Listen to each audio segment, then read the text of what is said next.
This video introduces aviation geography. Geography is the science that studies the Earth. Within the Earth, you can study the different territories, you can study population. So we can say that is the science that combines the study of humans and territories.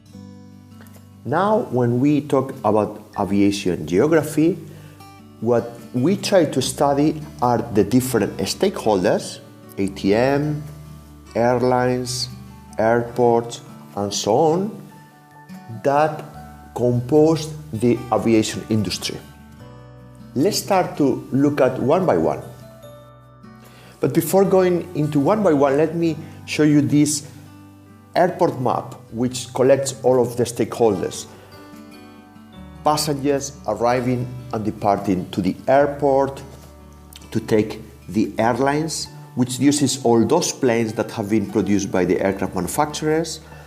At the airport, those airlines make some alliances, so they collaborate between them. And when departing and arriving, they are being controlled by the air traffic controllers of the ATM. An airport is a place I use to change transportation modes, but it can also be used to change flights. And those airports connecting passengers are called hub airports. Let me give you an example. If I want to travel from China, Beijing, to Madrid, I could travel direct, or I could use another airport. Let's say I use Istanbul in Turkey. So first I fly from Beijing to Istanbul and then from Istanbul to Madrid.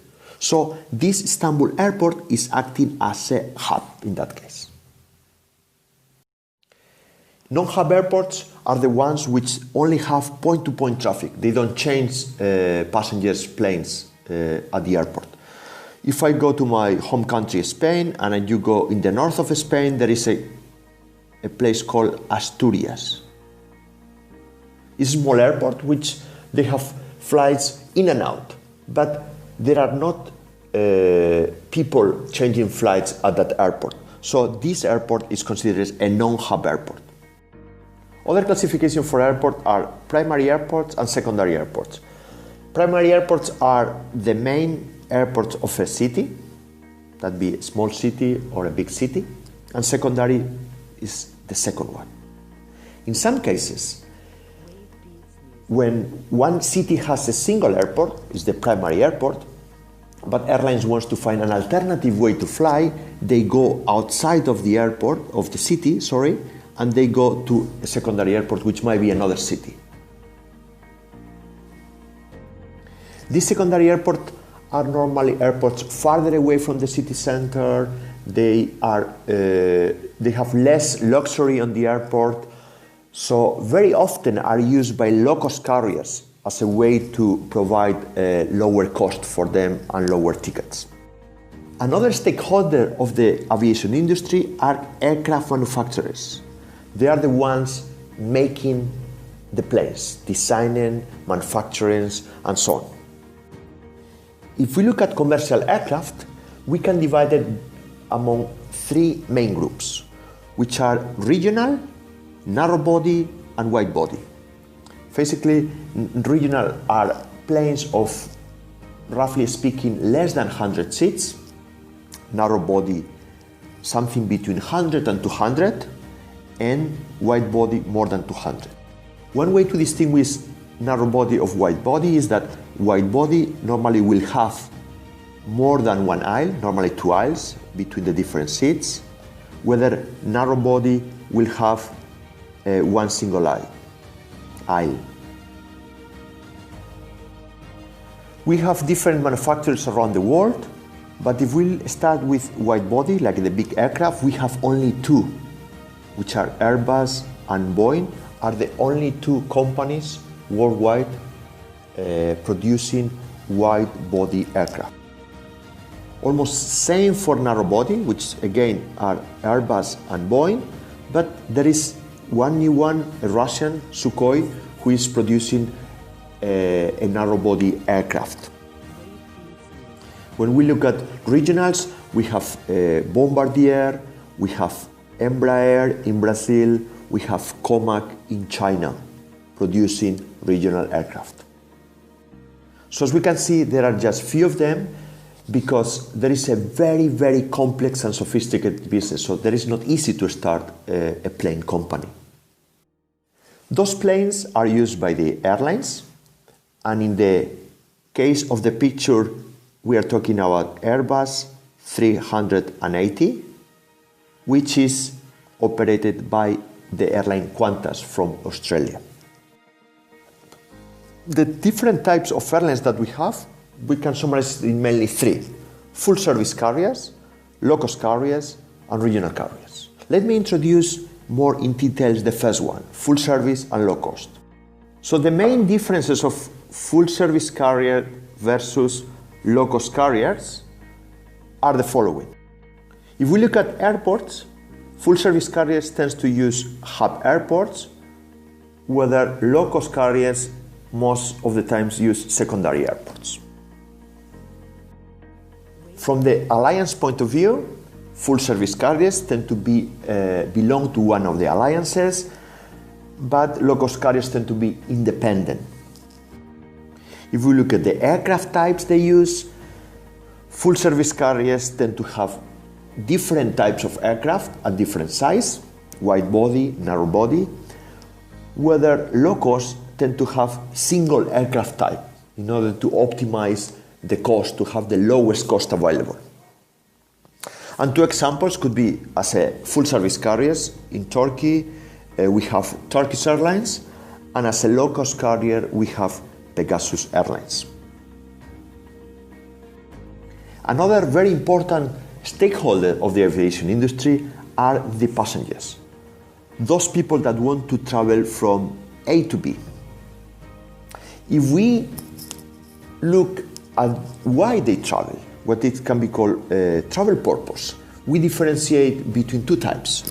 We have business passengers and leisure passengers, and that will have an important influence when we define the product of an airline for one type of the other.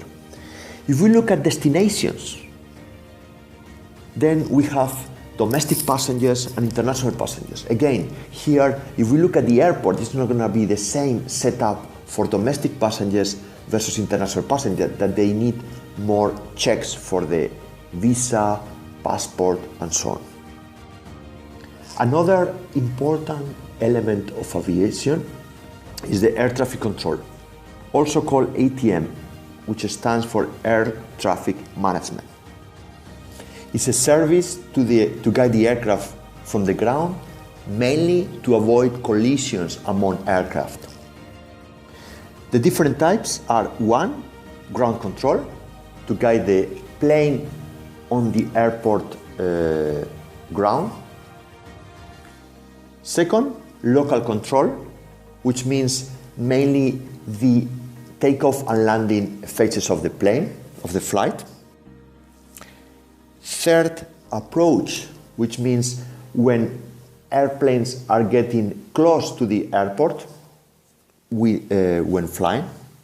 And fourth, route control, when the aircraft is flying from A to B and is at the flight level. The last stakeholder I want to introduce you is airline alliances. What is an alliance? Basically, it's a cooperation between two or more airlines. And this cooperation is mostly for commercial purposes. One way I have to see those cooperations are when I go to the airport and I fly to certain destinations in which for one destination I get different flight numbers. All those different flight numbers belong to the different companies that they are cooperating. And that's called code share. The main alliances around the world are three. We have the Star Alliances, where we have airlines such as Turkish Airlines or Lufthansa belong to the alliance. We have a SkyTeam, where we have, for instance, Air France or KLM. And we have one word when we have, for instance, American Airlines, British Airways, or Finnair.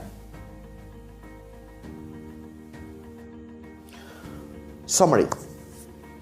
We said we had airports, which can be hub of non-hub. We have aircraft manufacturers, Airbus, Boeing, Bombardier, Embraer, Sukhoi, and KUMAR, which they produce different type of aircraft, wide body, narrow body, and regional. We have the airlines, which we saw there are two main categories, full service carriers and low-cost carriers, such as Pegasus in Turkey. We have the ATM, making sure that we avoid collisions, and we saw the different types. And we have cooperation between airlines in different alliances, and we saw the three of them, Star Alliance, SkyTeam, and oneworld. And not forget the passengers, which we had business and leisure, depending on the reason for travel, as well as depending on the destination, domestic and international. Thank you.